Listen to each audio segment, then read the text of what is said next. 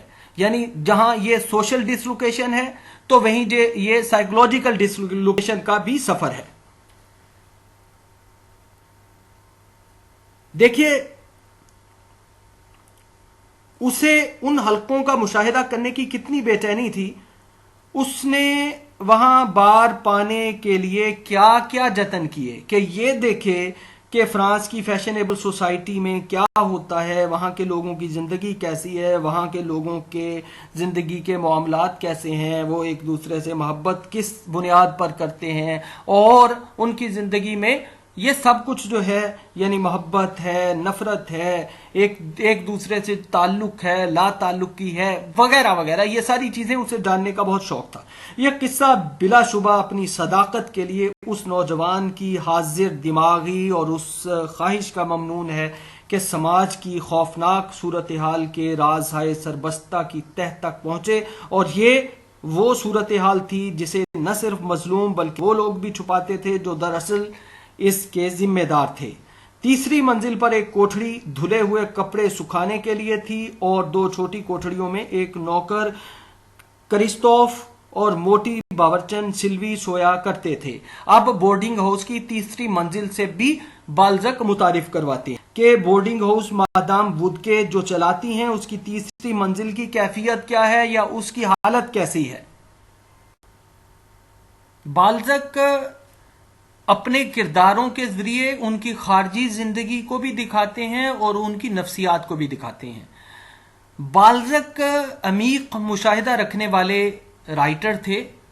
انہوں نے باستل کی علیحدگی، باستل کے سقوط اور 1848 تک کی مغربی سماجیاتی زندگی کی جھلکیاں دکھائی ہیں. ظاہر ہے کہ ادب پارا ایک سورس ہے، ایک ذریعہ ہے. جب ہم اس کا مطالعہ کرتے ہیں تو ہمیں مغربی زندگی کی جھلکیاں بھی اس میں دیکھنے کو ملتی ہیں، اور ظاہر ہے کہ آفاقی مسائل بھی اور آفاقی اقدار بھی ہمارے سامنے اجاگر ہوتی ہیں، جلوہ گر ہوتی ہیں.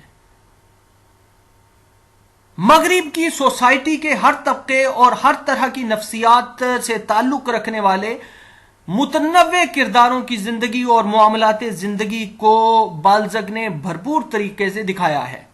ظاہر ہے کہ وہ باریک بین ناول نگار ہیں، جزیات نگاری پر انہیں ید طولہ حاصل ہے، اور وہ منظر کشی بھی کمال کی کرتے ہیں. معاصر زندگی تو ظاہر ہے کہ ایک بہانہ ہے، لیکن اس معاصر زندگی کے بہانے میں وہ انسانوں کے داخلی اور خارجی پیکر بناتے چلے گئے ہیں، جیسا کہ ہمیں ان کے ناول بڈھا گوریوں کے مختلف کرداروں کو دیکھتے ہوئے پتہ چلتا ہے. ان 7 بورڈنگ میں رہنے والوں کے علاوہ مادام وودکے کے پاس ہر سال کوئی 8 کے قریب طب یا قانون کے طلبہ اور 2 یا 3 مستقل مہمان ہو جایا کرتے تھے جو کہیں پاس پڑوس میں رہتے تھے اور صرف رات کے کھانے کے لیے آیا کرتے تھے. کھانے کے کمرے میں 18 آدمیوں کے بیٹھنے کی جگہ تھی اور تنگی کے ساتھ 20 آدمی بھی بیٹھ سکتے تھے، لیکن صبح کو اس میز کے گرد صرف 7 ہی آدمی ہوتے تھے. چنانچہ ناشتے کے وقت خاصی گھر کی سی فضا معلوم ہوتی تھی. لوگ سلیپرز پہنے ہوئے ہی نیچے چلے آتے، باتیں بڑی بے تکلفی سے ہوتی اور ہر آدمی اپنی رائے کا آزادانہ اظہار کرتا. یہاں ہمیں یہ بھی پتہ چلتا ہے کہ یہ وہ بورڈنگ ہاؤس ہے جو فرانس کی ایلیٹ کلاس کی ڈپکشن نہیں کر رہا، فرانس کے عام لوگوں کی زندگی کی عکاسی کر رہا ہے. یہ وہ طبقہ ہے جو ورکنگ کلاس کہلاتا ہے. ظاہر ہے کہ ان کے حلیے سے ہمیں پتہ چلتا ہے کہ وہ کس کلاس سے تعلق رکھتے ہیں.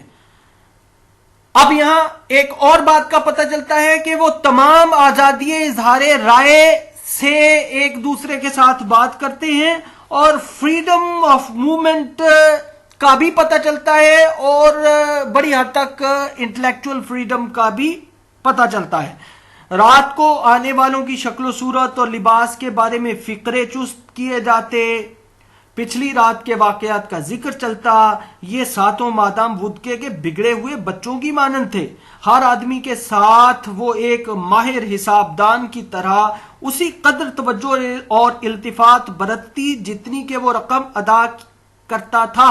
اب یہاں یہ بھی دکھایا ہے کہ جب وہ صبح کھانے کی میز پر، ناشتے کی میز پر اکٹھے ہوتے تو وہ ایک دوسرے کے ساتھ کیسے چغلیں کرتے، ایک دوسرے کے ساتھ کیسے ہنسی مذاق کا رویہ اپناتے. اور پھر ہمیں یہ بھی دکھایا گیا ہے کہ مادام وودکے کس کے ساتھ کیسا برتاؤ یا کیسا رویہ رکھتی تھی.